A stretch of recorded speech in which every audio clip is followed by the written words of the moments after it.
Today, I'm excited. We have a guest, John, who has worked all the way from front line in pipelines through being a safety manager and working for contractors and with operating companies to get his experience on safety throughout the entire ecosystem. See you there.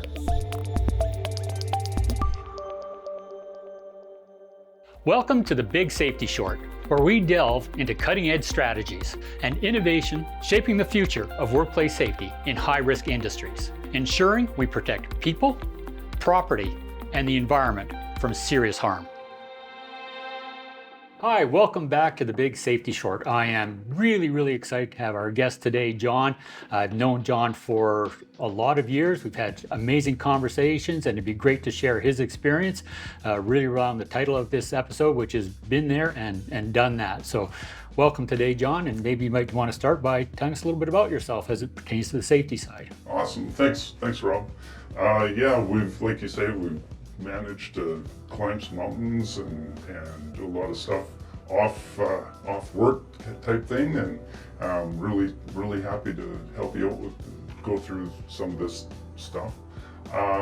My background, I've done everything from working on the tools with shovels and chainsaws, and through the engineering component and management. I was a health and safety manager for a very large corporation for a number of years, and now I'm back on the engineering side, the consulting side, and so I've kind of run a bit of a gauntlet in my past career, so have a little bit of perspective anyways. Yeah. Certainly when it comes to the whole safety side, working in the tools, and you're on the pipeline side, is that? Yeah, that's correct. I was a laborer, ended up with a shovel in my hands lots down in the ditch. I was back a number of years now, probably 35 plus years ago, so things have changed somewhat, but and on one hand, and on another hand, they haven't really changed that much. So at that time, one thing that really comes to mind was we had to backfill a pipeline, and it got dark. We were about midnight, and I ended up in the ditch. No shoring was. Oh, geez. So it turned out okay. Obviously, I ended up making it through, but. That was 35 years ago. So here you are, new guy, first job, sort of thing, on pipeline, and you're in a trench, and it's not short or slope. That's right. Yeah, exactly. So, wow, that's a hell of an introduction to safety. Yeah. So, and before that, I was running chainsaw, and my introduction to that job was, here's a chainsaw, and we're going to cut down these trees. Away you go. Wow. And so it's every industry has its challenges. Every industry's changed somewhat, like I said, it's changed sometimes, and then on other hands, it hasn't changed.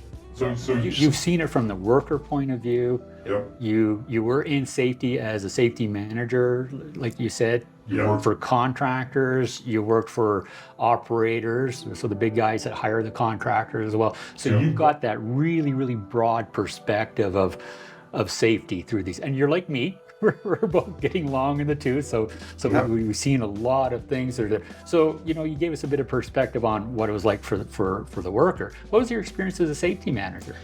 Now, you had that experience. Now you're the guy that's supposed to say, get it short, get it sloped, and let's train and make sure our guys are competent to use chainsaws and cut down. How did that work? Well, I ate lunch alone lots. When I was safety manager, people would see me coming and head for the hills. Why? Why is that, John? I mean, you're there. Like, I look at this stuff all the time and go, people don't come to work to be seriously injured or killed. That's right. So if that's the case, then they see you coming, the guy that's, helps make sure that you're going to seriously injured or killed, and they run for the hills. Well, it's a lot of it is a function of, I need to keep my job, right? And project, you're only as good as your last project. So I find that fascinating though, because I need to keep my job. So is that like the site superintendent? Is that the foreman? Or is that the workers as well? That goes from stem to stern. That goes from stem to stern. Right Really? from, yep, absolutely. And it boils down, a lot of it boils down to money.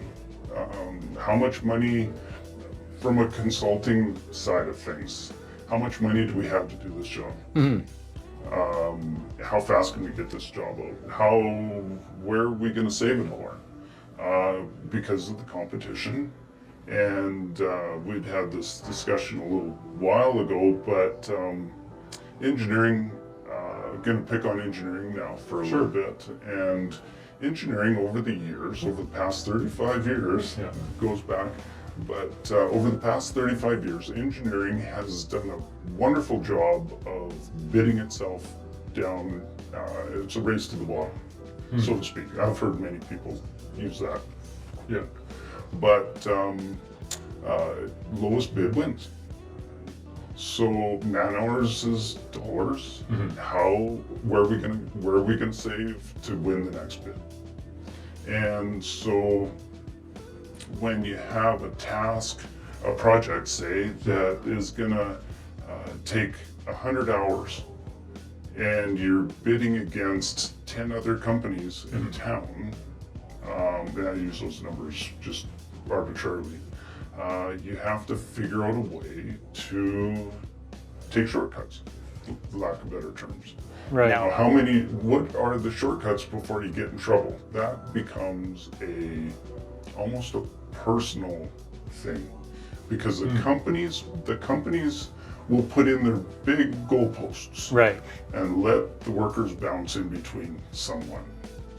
Okay. A lot of companies won't get down into the weeds and say, this is how you turn this bolt.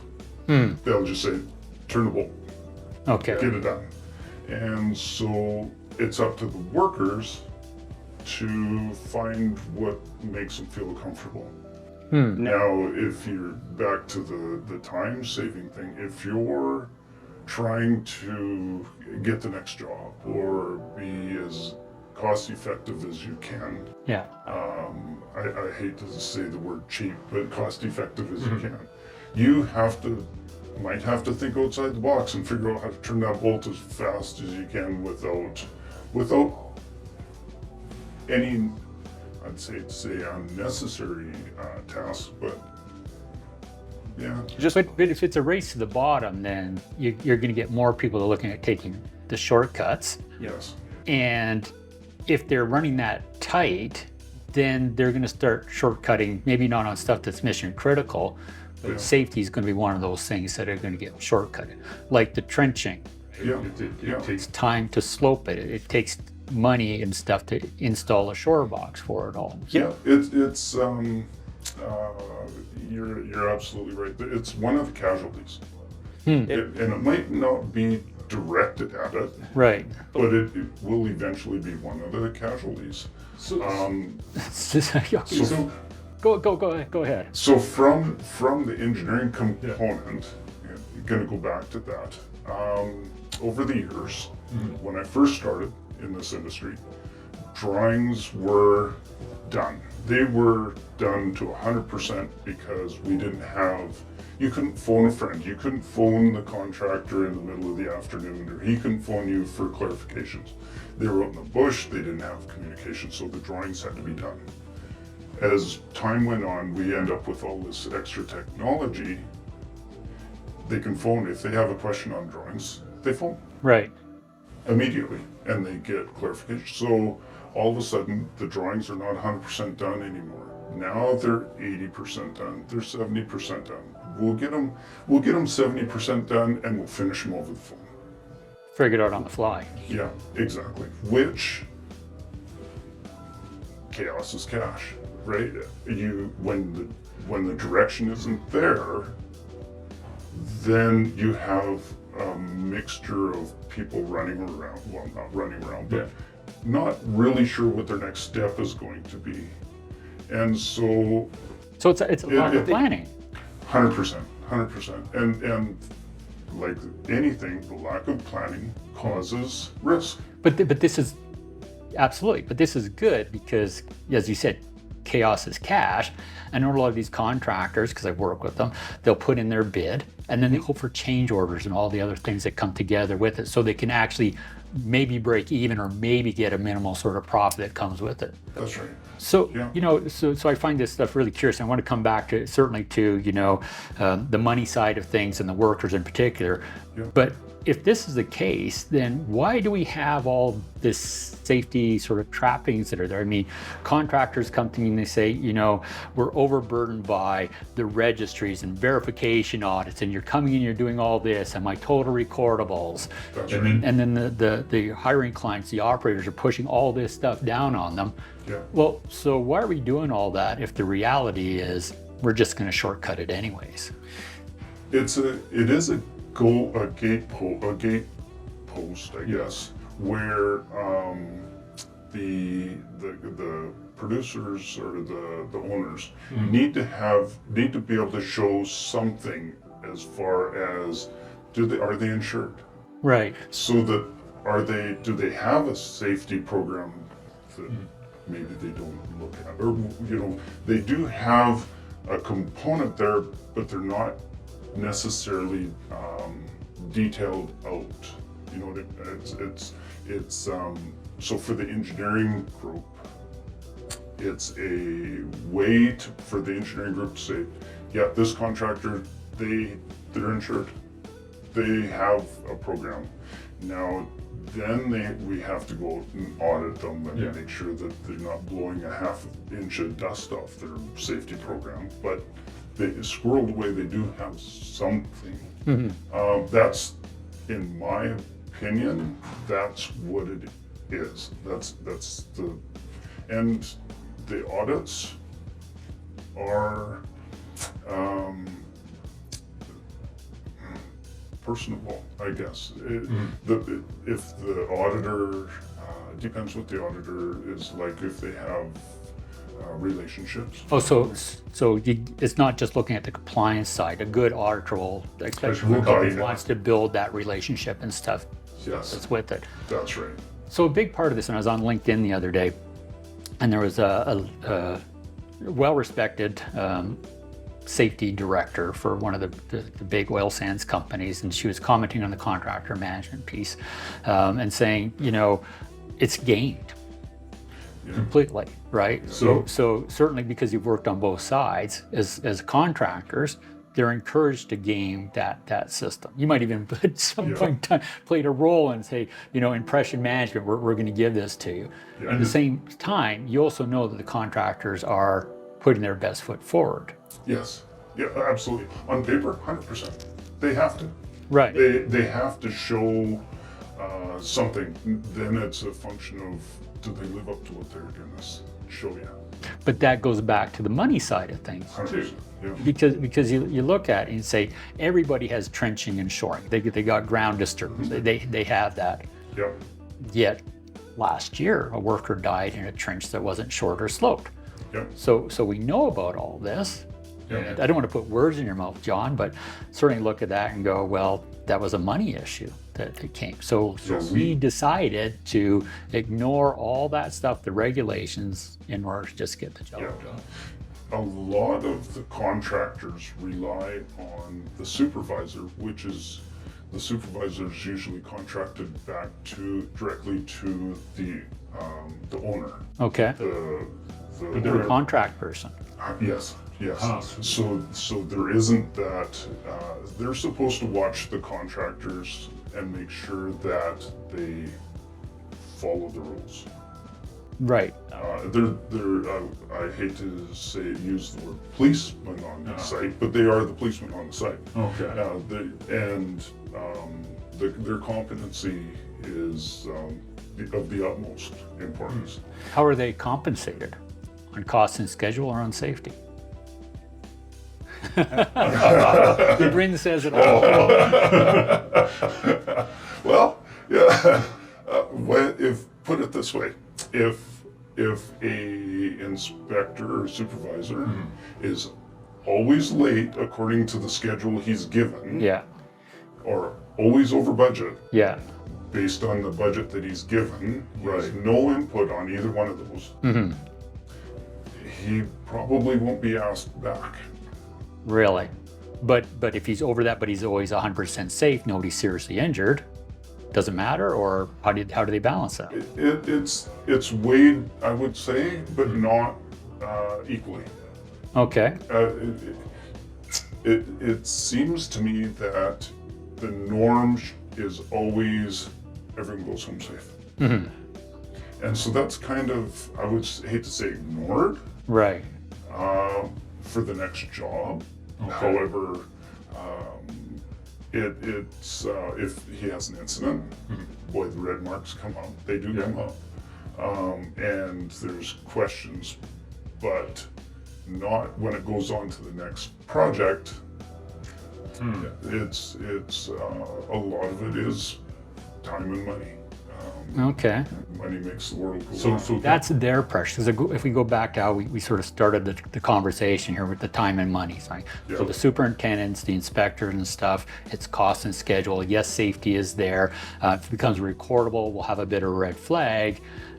But I differentiate between recordables and serious incident. Serious incident, you can't shoot, shovel, and shut up. Recordables, though, and I was just involved in a major infrastructure project. The young lady was their site paramedic, and she was there for over a year. And on that, we're talking like 300 people on that site. John, how many people do you think she would have seen in a year? Would you expect to see? How many people would she see? As far as rolling. Like people get hurt coming in seeing her She'd probably see one every 3 weeks. every 3 weeks? As far as pinch fingers or Stuff like that, you would expect. Something? Yeah. Yeah, she saw none. That didn't mean that people didn't have pinched fingers and things, and probably no surprise to you. Yeah. It's just that no, we slam the person in the truck, we take them off, and That's right. or so yeah. So to me, that would say that there was no major incident. Yeah, because you can't shoot, shovel, and shit. That's right. Right. But pinch finger or cut with an X-Acto knife or something like that, then those happen. Those Part of work, part of life. absolutely. When you introduce people to any task, you introduce risk, Yeah, and you will eventually have somebody not thinking do something and injure themselves, and then you know that they're sitting there kicking themselves, going, "What was I thinking?" I've done that myself. Standing on a ladder, all of a sudden, I'm laying on the ground, not a big ladder, but laying on the ground and go, "Well, that was stupid. What were you thinking?" we've all done that. Right? Part of life. So, and especially in mundane tasks, when you go out in the field and you're watching contractors and watching the work get done, the mundane tasks are to me the most dangerous, because everyone's Serious injury as well, do you think, or any injury, sorry. any? Any injury. Because people's minds start to wander, and Right. they just forget what they're doing and do something that most of them, I believe, know that they shouldn't be doing it, Right. but they do it either because they're going too fast, or they just their mind starts to wander, or I like to think that people don't direct them to do dangerous things. Okay. I like to believe the best in people. I don't think anyone would say, go out and stand in the middle of this train track and wait for a train. So, just try and put the best in humanity. But at the same time, we need to get this done, so we'll get after it. And right, so we always talk about the invisible push. Yeah. Right? There's always, even though we stand up and as managers and say, for goodness sakes, if you need stop, stop. Right. But does the individual really see that they can stop? That was always my question. Well, certainly if in being pushed, right? So we see that, and I understand why recordables like that may get hidden. I understand the pressures that are being brought to bear if it's cost and schedule, if that's what it is. Because there's the rhetoric and then there's the actual practice, and it goes back to my last question on this, John, is going, well, the superintendent put the person into the trench, that's not short or sloped. If it craters, which is rare, it does happen. It can happen. For the most part, the person gets done and goes.